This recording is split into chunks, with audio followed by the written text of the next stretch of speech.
Shoshmay to'xtang, siz jinoyat ustida qo'lga olindingiz. Like bosmaganingiz uchun tez like bosib podpiska qiling va videoni ko'rishda davom eting. Hozir sizlar bilan birgalikda eng mazali taomni pishirib ko'ramiz. Tovuq sayimiz uchun tavaga yog' solamiz. Yog'imiz qizigach, ustidan go'sht, tuz, rayhon, kashnich va paprika solamiz. Oregano esa yana o'zgacha ta'm beradi.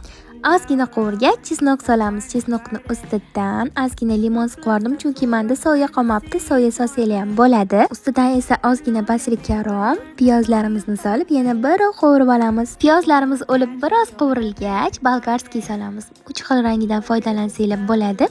Ustidan pomidor solgach, bir aralashtiramiz. Qarabsizki, sayimiz tayyor. Ko'k piyoz oxirida solib bitta aralashtirsanglar, suzishinglar taomning juda ham o'zgacha ta'm beradi. Hash-pash deguncha gampanga otamiz. Tovaga yog' solamiz. Qizigach makaronchalar solamiz. Makaroncha xuddi shu rangga kirgan. Tozalab yuvilgan guruch solamiz va guruch bilan yaxshilab qovuramiz. Xuddi shunaqa qotgan guruch hosil bo'ladi. Ustidan ko'mguncha suv solib, baland olovga qo'yamiz. Qaynab chiqqach, dimlab qo'ysak bo'ldi.